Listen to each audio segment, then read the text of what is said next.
नमस्कार, आदाब, सत श्री अकाल मित्रों, स्वागत है एक बार पुनः आप सभी का समाधान कार्यक्रम में। मित्रों, मनुष्य एक सामाजिक प्राणी है और परिवार जहां वो रहता है, वहां सुख, शांति, आनंद और प्रेम की कामना करता है। यदि परिवार में ये सारी चीजें मौजूद हैं, तो वो परिवार वास्तव में स्वर्ग बन जाता है और यदि इनका अभाव है, कलह है, क्लेश है, अशांति है, तो वो परिवार जैसे नर्क तुल्य हो जाता है, वहाँ कोई भी रहना पसंद नहीं करता है। इसीलिए बहुत ज़रूरी हो जाता है कि परिवार के सभी सदस्य आपसी समझ-बूझ से एक प्रेमपूर्ण वातावरण, एक सद्भावनापूर्ण वातावरण का निर्माण करें, ताकि परिवार में एक ऐसा माहौल बना रहे, जहाँ सभी लोग बहुत ही आनंद का अनुभव करें और अपना संपूर्ण विकास भी कर सकें। इसी की चर्चा हम पिछली कड़ी में भी कर रहे थे। आइए इस चर्चा को आगे बढ़ाते हैं आदरणीय भ्राता जी के साथ। भ्राता जी, आपका बहुत बहुत स्वागत है। थैंक्स। भ्राता जी, एक बहुत अच्छी बात किसी ने कही है कि संबंधों में कटुता तब आने लगती है जब हम मिसअंडरस्टैंडिंग जो हमारे अंदर उपजती है, उसका जवाब हम खुद ब खुद देने लगते हैं। तो जहाँ संवाद का अभाव हो जाता है, जहाँ कम्युनिकेशन नहीं रहता है, वहाँ कटुता भी बढ़ती जाती है और कहीं ना कहीं दूरी भी बढ़ती चली जाती है। बिल्कुल, अपनी बात क्लियर करना, कुछ बातों को शेयर करना, ये बहुत आवश्यक होती है। कम्युनिकेशन का जहाँ अभाव रहता है, वहाँ कई समस्याएं पैदा हो जाती हैं और जहाँ अपनी बात कर ली जाती है, दूसरे की सुन ली जाती है, वहाँ बहुत सारी चीजें हल हो जाती हैं। तो बात हम परिवारों के परिवेश की कर रहे थे। तो ये सच है कि जिस परिवार में बहुत खुशी हो, शांति हो, प्रेम हो, हल्कापन हो, चार चीजें, वो परिवार तो सचमुच स्वर्ग है। और जिन परिवारों में महाभारत ही चलता हो सदा, एक दुर्योधन हो और एक कोई और कर्ण जैसा हो, या सबके चेहरे अलग अलग दिशाओं में हो, कोई उत्तर, कोई दक्षिण, कोई पूर्व, कोई पश्चिम, तो उस परिवार का क्या हाल होगा। तो विनाशक स्थिति है ही। इसलिए इससे तो बचना चाहिए। और मनुष्य जो कि एक बुद्धिमान प्राणी है, उसे जरूर सोचना चाहिए कि जीवन की यात्रा को प्रेम पूर्वक व्यतीत किया जाए। अपने स्वार्थों को छोड़कर, अपनी संकीर्ण भावनाओं को छोड़कर, थोड़ा ब्रॉड माइंडेड होकर इस यात्रा पर चलेंगे। अकेला तो कोई चलेगा नहीं, साथ लेकर सबको चलना ही है। तो कितना सुखद होगा। बिल्कुल बिल्कुल। और आपसी समझ इसमें बहुत महत्वपूर्ण भूमिका अदा करती है भ्राता जी। कई बार ये होता है कि व्यक्ति अपने अहम के कारण, मैं सही हूँ तो मैं क्यों झुकूं, तो ये अहम कहीं ना कहीं बहुत ज्यादा दूरी पैदा कर देता है। बिल्कुल, ये अहम और इसका भी एक ये स्वरूप, मैं राइट हूँ। देखिए, जो बुद्धिमान है वो भी यही सोचेगा, मैं राइट हूँ। और जो कम बुद्धिमान है वो उससे भी ज्यादा सोचेगा, मैं राइट हूँ। पढ़ा लिखा सोचेगा, ये बिना पढ़ा लिखा आदमी ये क्या जाने। और वो सोचेगा, इसको बड़ा अहंकार है, इसकी बुद्धि ठीक नहीं है, इसने बहुत डिग्री ले ली इसलिए हमसे अच्छी बात नहीं करता है। तो दोनों में ये मन मुटाव बढ़ता जाएगा। लेकिन एक दूसरे को अंडरस्टैंड करें, एक दूसरे की भावनाओं को सम्मान दें। आज जो परिवारों में गड़बड़ हो गई है, क्योंकि एक दूसरे के साथ रहते हैं, तो जो बिल्कुल पास रहते हैं वहाँ सम्मान का अभाव बहुत हो जाता है। कभी कभी प्यार में भी सम्मान का अभाव हो जाता है। लेकिन हम कहेंगे अपने परिवार में भी, चाहे भाई भाई हों, भाई बहनें हों, आपस में भी एक दूसरे को सम्मान की नज़र से देखना, इससे अनेक समस्याएं समाप्त हो जाती हैं। बिल्कुल बिल्कुल। और कोई रूठता भी है तो मना ले भ्राता जी। किसी ने बहुत अच्छी लाइनें कही हैं कि कोई रूठे अगर तो उसे तुरंत मना लो, क्योंकि जिद की जंग में अक्सर जुदाई जीत जाती है। तो ये जुदाई हो जाती है और हम हमेशा इसी भावना में रहते हैं कि पता नहीं फिर से कब मिलाप होगा, और वो मिलाप कभी हो नहीं पाता। इसलिए एक को तो झुकना पड़ेगा ही। देखिए, जैसे बच्चे रूठ जाते हैं, हालांकि माँ बड़ी होती है, लेकिन फिर भी माँ ही मनाती है ना बच्चों को भी। हाल तो बड़ों को झुकना ही पड़ता है। तो आजकल के परिवेश में ये आवश्यक हो गया कि बड़े छोटों को सम्मान दें, बड़े छोटों को अंडरस्टैंड करें। छोटों से ये कामना ना करें कि वो हमें सम्मान देंगे या हमें ठीक से समझेंगे। तो बड़े पहले झुकें, बड़े आगे आए, तो छोटे भी कुछ ना कुछ। वैसे भी कहा है किसी कवि ने कि क्षमा बड़न को चाहिए, छोटन को उत्पात। तो यदि छोटन उत्पात कर रहे हैं तो बड़े बड़े बन के यदि थोड़ा थोड़ा सा क्षमा भावना अपनाए तो परिवार की खुशहाली और बनी हर एक रहेगी। को ये समझ ही लेना चाहिए, विशेष मातृशक्ति को, जी। कि हमें अपने परिवार को मंदिर जैसा बनाना है, बिल्कुल। जिसमें शांति हो, जिसमें प्रेम हो, खुशहाली हो, जहाँ सब ऐसे रहें जिनके विचार बहुत सुंदर हों। और परिवार में जितने सबके विचार सुंदर होंगे, जी। वहाँ का वातावरण एनर्जेटिक होगा, चार्ज्ड वातावरण होगा, बिल्कुल। और इसका इफेक्ट बहुत अच्छा होगा।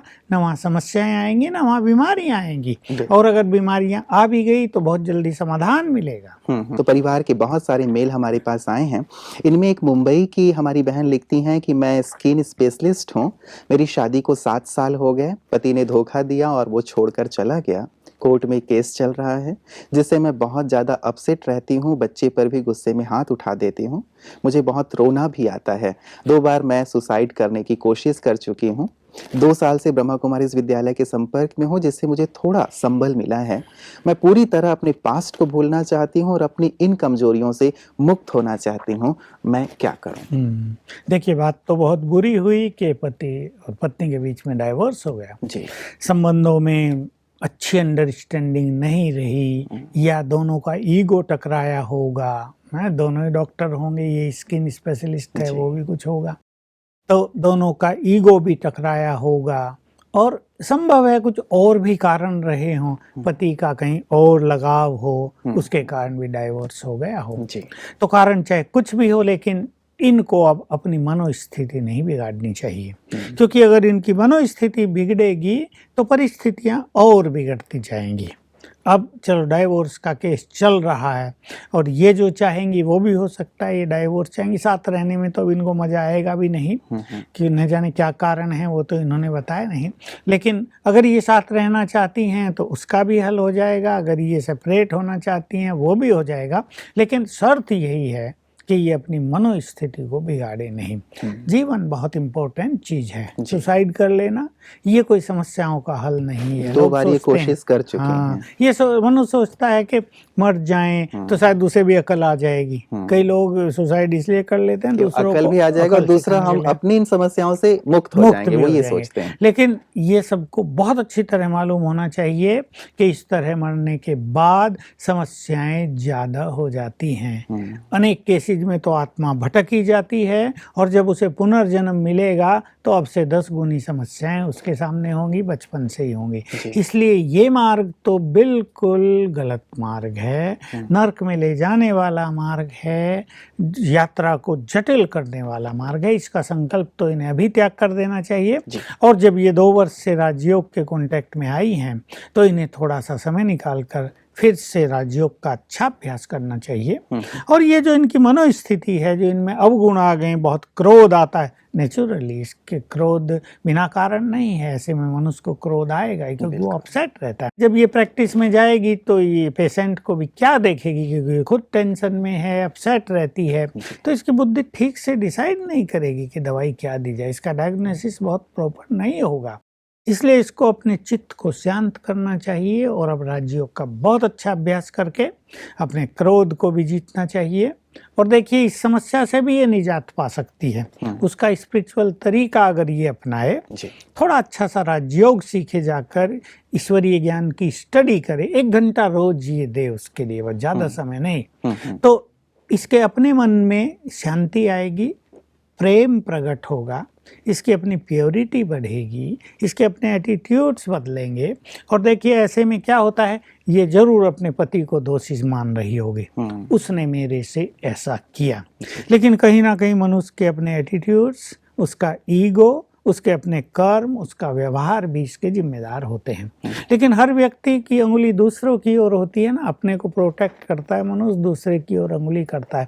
और जिस क्षण ये उंगली अपनी ओर हो जाती है, उस क्षण से मनुष्य का कल्याण होना शुरू हो जाता है। वैसे भी हम कहते हैं कि जब एक उंगली दूसरे की ओर उठाते हैं तो ये 3 उंगलियां हमारी ओर होती हैं। तो हम अपनी कमियों को देखेंगे। देखिए, बड़ी सुंदर साइकोलॉजी है जी।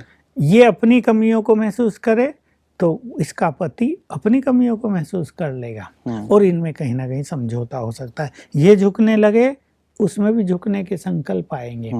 तो परिवर्तन होगा ईश्वरीय ज्ञान से, स्पिरिचुअल प्रैक्टिस से। एक छोटी सी प्रैक्टिस मैं इनको बताना चाहता हूँ, क्योंकि इन्होंने थोड़ा योग सिखाई है। सवेरे जब ये उठे तो थोड़ा अच्छा मेडिटेशन इनको करना, आधा पौना घंटा जरूर। ये समझे कि मुझे अपने को चार्ज करना है रोज सवेरे, और इस समस्या को भी समाधान करना है। दो तरह से इसका समाधान संभव है, या तो दोनों आपस में बहुत प्यार से रहने लगे, डाइवोर्स शादी का केस वापस हो जाए, और अलग रहें तो ये अपना सुखी जीवन व्यतीत करे। इसको बच्चा है और इसकी अपनी अच्छी प्रैक्टिस है, ये अपना पवित्र जीवन व्यतीत करे, ये भगवान के काम आए, भगवान को अपना साथी बना ले। राजयोग में यही सबसे बड़ा फायदा है कि परमात्मा हमारा साथी बन जाता है, ये हमें महसूस होने लगता है। तो जिसका साथी भगवान हो जाए उसे फिर ये अकेलापन महसूस नहीं होता। नहीं तो किसी पत्नी को पति के बिना, सदा ही पति के बिना रहना है तो मन उदास भी होगा, निराश भी होगा, अकेला, और जीवन इतनी लंबी है तो भारीपन आ जाएगा। लेकिन राजयोग में ये फायदा है कि भगवान के साथ का अनुभव होने लगता है, और उसके साथ का अनुभव माना चित्त आनंद से भरपूर होने लगता है। एक अलौकिक खुशी जीवन में आने लगती है, अतीन्द्रिय सुख से आत्मा भरपूर होने लगती है, तो अनेक अभाव समाप्त हो जाते हैं और मनुष्य को अपना जीवन खुद ही अच्छा लगने लगता है। इसलिए राजयोग की यात्रा पर तो इन्हें बहुत अच्छी तरह आगे बढ़ना ही है जी। लेकिन सवेरे उठकर अपने पति को गुड वाइब्रेशंस इन्हें देने हैं और अपने स्वमान को जगाना है। स्वमान से एक बड़ा फायदा ये होता है कि मनुष्य का अभिमान नष्ट होता है। तो जैसे ये स्वमान का अभ्यास करेगी, मैं भगवान की संतान, मैं बहुत महान हूँ, मैं प्यार के सागर भगवान की संतान, मुझे तो सबको प्यार देना है, अपने पति के लिए भी प्यार की फीलिंग्स ले आए क्या कि वो मेरा पति, आखिर हम दोनों की मैरिज हुई है, प्यार की फीलिंग, हम दोनों में बहुत प्यार है। मैं शांति के सागर भगवान की संतान हूँ, मैं सर्वशक्तिवान की संतान हूँ, मेरी शांति को कोई भी नष्ट नहीं कर सकता, मैं महान हूँ, मैं शक्तिशाली हूँ, मैं पवित्र हूँ। इस स्वमान का अभ्यास करने से इनका ईगो नष्ट होता रहेगा, स्वमान से अभिमान नष्ट होता है। और ये बिल्कुल एक्सपेरिमेंट करके देख सकती हैं, इनका ईगो नष्ट होगा तो दूसरे का भी ईगो नष्ट होगा और आपस में समीपता आएगी, संबंधों में मधुरता आएगी। एक तो काम ये करना है जी। दूसरा, जैसा मैंने कहा, अपने पति को गुड वाइब्रेशंस देने, आधा घंटा मेडिटेशन करे और फिर अभ्यास करे, मैं सर्वशक्तिवान की संतान, मास्टर सर्वशक्तिवान हूँ। जैसे उसकी किरणें मुझे आ रही हैं थोड़ी देर, और फिर मुझ आत्मा से उस आत्मा को। लेकिन भ्राता जी, जैसे एक बात इन्होंने कही है कि मैं अपने पास्ट को पूरी तरह भूलना चाहती हूँ, तो कहीं वो अपने पति को इमर्ज करती हैं, सामने देखती हैं, तो कहीं वही फिर पास्ट की बातें यदि आने लगें और ये डिस्टर्ब हो, कहीं ऐसा तो नहीं? हाँ, नहीं, ये स्पिरिचुअल प्रैक्टिस और स्वमान की प्रैक्टिस ऐसी हैं कि इससे वो चीजें भूलने लगेगी, क्योंकि सद्भावनाएं हो गई, आत्मिक दृष्टि हो गई। तो एक बहुत अच्छा स्पिरिचुअलिटी में सिद्धांत है कि जब मनुष्य श्रेष्ठ स्मृतियों में रहता है तो पास्ट की बुरी स्मृतियां लोप होने लगती हैं। तो जितना जितना नए विचार इनके अंदर आएंगे, वो सबकॉन्शियस माइंड में प्रिंट होंगे, तो पुरानी बातें, उसने कभी कड़वा बोला हो, उसने कभी इनको दुख दिया हो, सताया हो, इनकी भावनाओं को हर्ट किया हो, कुछ ऐसी घटनाएं हुई हो, वो इनको हल्की लगने लगेगी।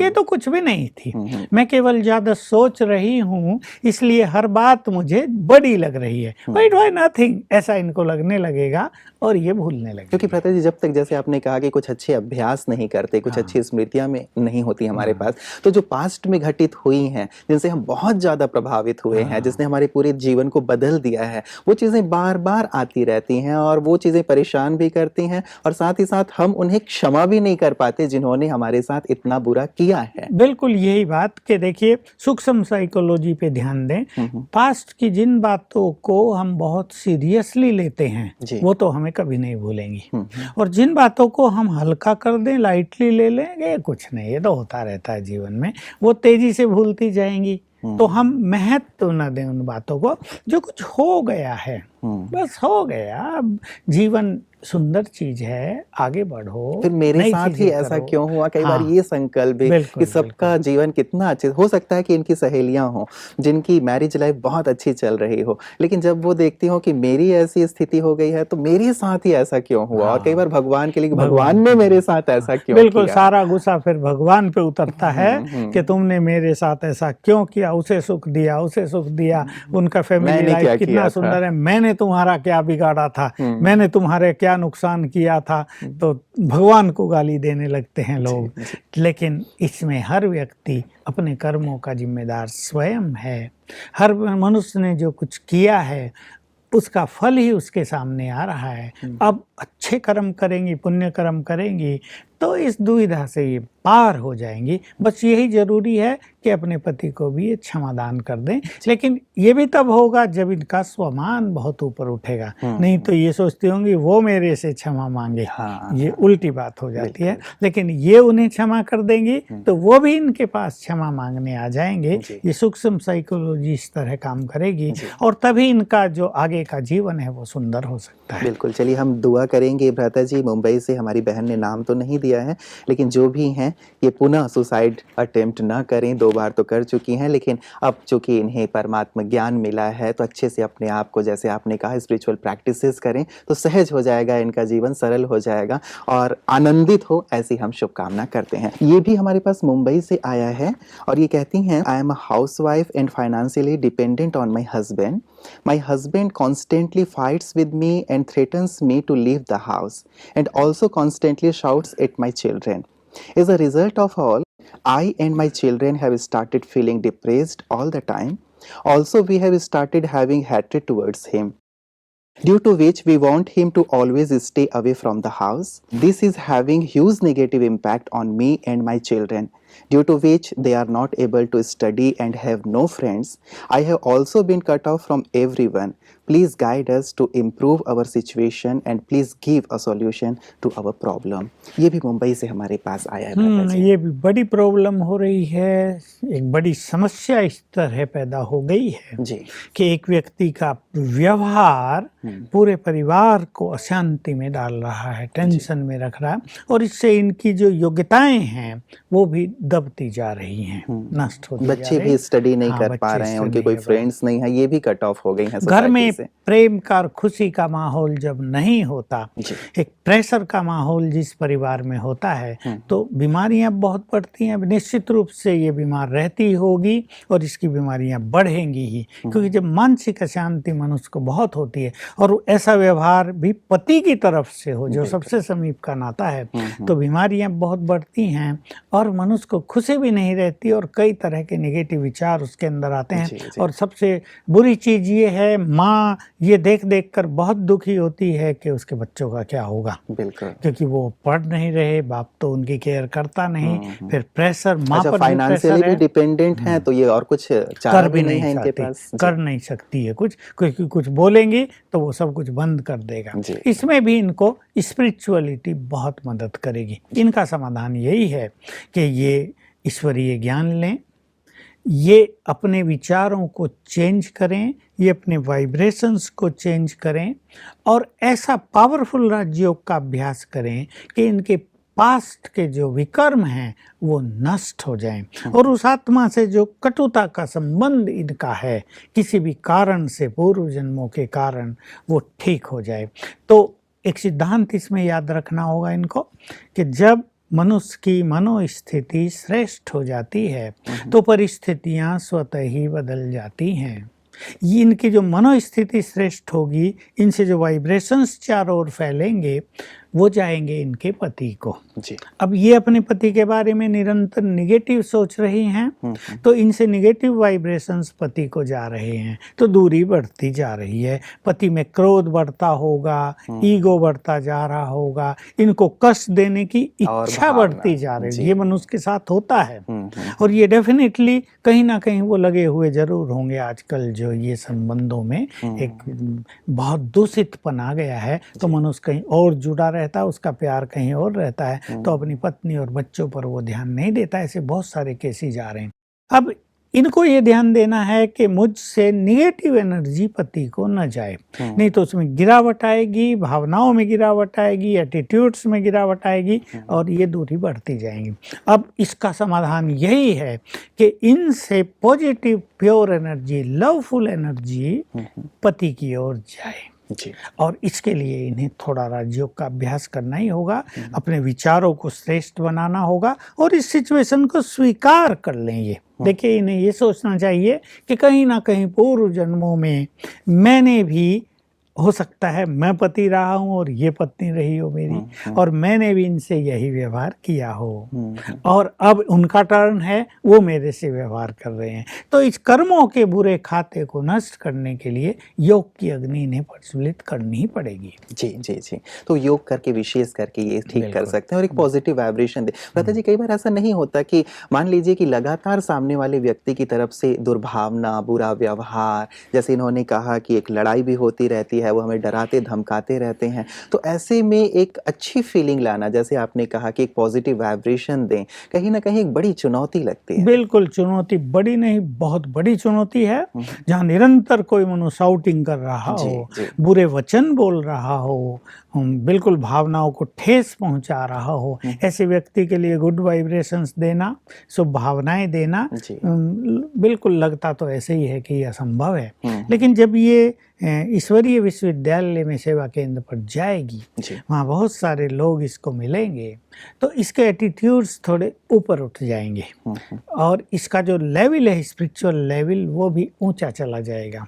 तो ये अपने पति के उस व्यवहार को लाइटली लेने लगेगी। ये संसार एक सुंदर ड्रामा है, इस ड्रामा में सबका अपना अपना पार्ट है, इसे ये बात बहुत अच्छी तरह समझ में आ जाएगी। इसलिए वो पति अपना पार्ट बजा रहा है, लेकिन मुझे अपना पार्ट बजाना है। वो निगेटिविटी दे रहा है, मुझे पॉजिटिविटी देनी है। तो डेली वहाँ ईश्वरीय ज्ञान सुनते सुनते इनके विचारों में महानता आएगी और तब ये उन्हें गुड विशेष ब्लेसिंग्स दे सकेंगे। मतलब तो एक प्रकार का सिद्धांत मतलब ये हो गया कि मैं स्व परिवर्तन से जैसे सामने वाले व्यक्ति का परिवर्तन करूं, जितने अच्छे वाइब्रेशन मेरे होंगे, सामने वाले व्यक्ति में उतना ही जल्दी परिवर्तन आएगा। होगा। इनको अपने चारों ओर एक पावरफुल ऑरा क्रिएट करना ही पड़ेगा जी, ताकि इनके वाइब्रेशंस उनको जाएं, उनके इनको ना आए। इनके ऑरा से वो वाइब्रेशंस टकरा के समाप्त हो जाएं, ऐसा पावरफुल एक प्रभा मंडल इन्हें अपने चारों ओर बनाना ही पड़ेगा। बात बिल्कुल आपकी बिल्कुल सही है कि बहुत बड़ा चैलेंज है। जहाँ निरंतर कटु वचनों की बौछार होती हो, वहाँ मनुष्य ये सब कुछ नहीं कर पाए। वहाँ तो सोचता है अलग हो जाऊं या इसको मार डालूं, उसको भी गुस्सा आता है। लेकिन स्पिरिचुअलिटी के द्वारा अपने को शांत रखना, अनइफेक्टेड रखना उन बातों से, ये संभव है। और तब हम देने वाले बन सकते हैं, हमारा फ्लो दूसरों को जाएगा। ऐसे कई केस देखे गए हैं। तो जो व्यक्ति हमेशा दबाव में है, जब उसने अपने को ऊंचा उठा लिया तो उसके वाइब्रेशंस दूसरे को जाने लगे और आखिरकार दूसरे व्यक्ति ने महसूस किया कि मैं गलत हूँ। बिल्कुल। चलिए, उम्मीद करते हैं भ्राता जी कि ये भी जो हमारी बहन है मुंबई से, ये भी इस स्पिरिचुअल प्रैक्टिसेस को करके अपने आप को ऐसी स्थिति तक लाएं ताकि समाधान हो सके और जल्दी से जल्दी घर की परिस्थितियां बदल सकें। भ्राता जी, बच्चों की बात जो इन्होंने लिखी है विशेष जानना चाहूँगा, बच्चों के लिए इनका भी क्या दायित्व बनता है? ठीक है, ये एक चिंता तो करती ही है, लेकिन बच्चे पढ़ाई नहीं कर पा रहे हैं इस कारण से, तो माँ किस प्रकार हैंडल करे बच्चों को ताकि बच्चों पे कम से कम प्रभाव हो और वो अपनी स्टडी पे फोकस कर पाएं? देखिए, इन्हें पहले यही करना होगा कि पति का जो व्यवहार है जी, उसका जो प्रभाव इनके ऊपर निरंतर छाया रहता है, इससे इनको बाहर रहना पड़ेगा। ये निश्चित रूप से बहुत सेंसिटिव हो चुकी हैं और उसके हर बोल इनके अंदर चला जाता है, उसका प्रभाव सीधा बच्चों पे आता है। अगर ये बच्चों का कल्याण करना चाहती हैं तो पति की बात को इन्हें लाइटली लेना होगा, मुस्कुरा के पूरा कर देना होगा और बच्चों के लिए जो इनका कर्तव्य है, उनकी पढ़ाई पे ध्यान देना, उन्हें होमवर्क कराना, उन्हें एनकरेज करना, उन्हें अच्छा भोजन खिलाना, ये कर्तव्य इन्हें अवश्य करना होगा। नहीं तो दोनों की लड़ाई का प्रभाव भुगतना पड़ेगा बच्चों को। बिल्कुल। भ्राता जी, एक फ़ोन कॉल भी हमारे पास था, इसमें भी लगभग इनकी ऐसी समस्या है कि मैं एक गृहिणी हूँ, जूनागढ़ से हमारे पास फ़ोन कॉल था। 15 साल हो गए हैं हमारी शादी को, मेरी एक बेटी भी है। पति बिजनेस के सिलसिले में विदेश में रहते हैं, साल में 1 मास के लिए ही आते हैं। वो मेरा और बेटी का बिल्कुल ध्यान नहीं रखते, रिस्पेक्ट नहीं देते, हम किस हालत में हैं इसकी उन्हें ज़रा भी परवाह नहीं रहती। उन पर अपने परिवार का ज़्यादा प्रभाव है, वो उन्हीं की मानते हैं।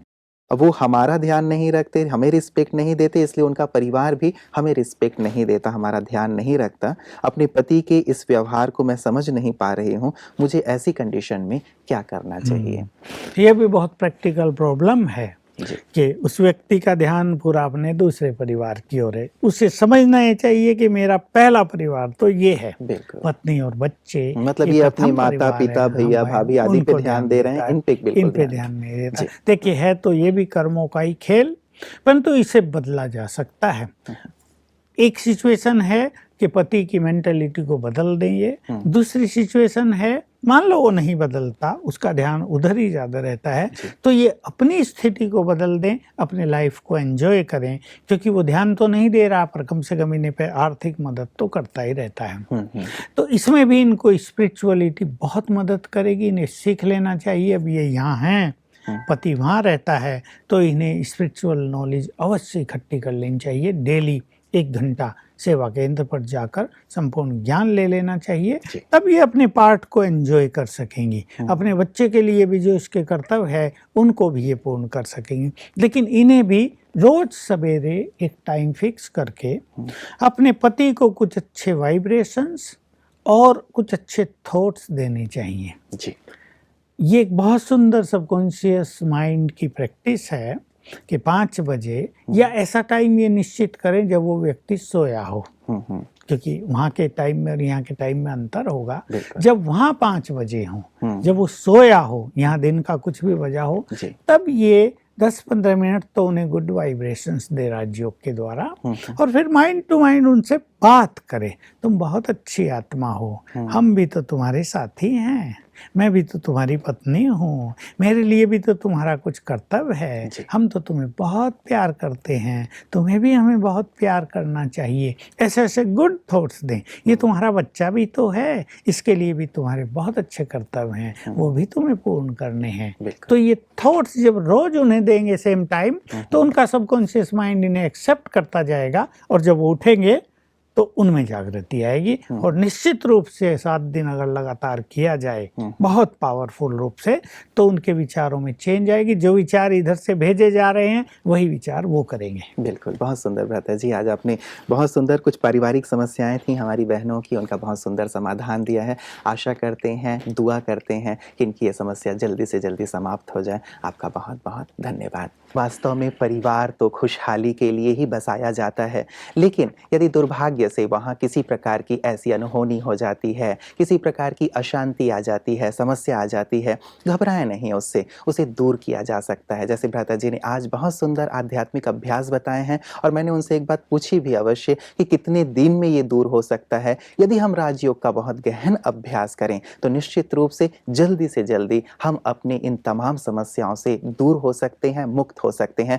बस आवश्यकता इस बात की है कि निराश ना हो, अपने संबंधों में वैसी ही खुशहाली लाने के लिए अपना प्रयास जारी रखें, अपने व्यवहार को, अपनी भावनाओं को न बिगड़ने दें, तो परिवार का माहौल जैसे पहले था वैसे ही खुशहाल हो जाएगा। हमारी ढेर सारी दुआएं, ढेर सारी शुभकामनाएं आपका सबके साथ हैं कि आपके परिवार में ऐसी ही खुशहाली हमेशा बनी रहे। नमस्कार।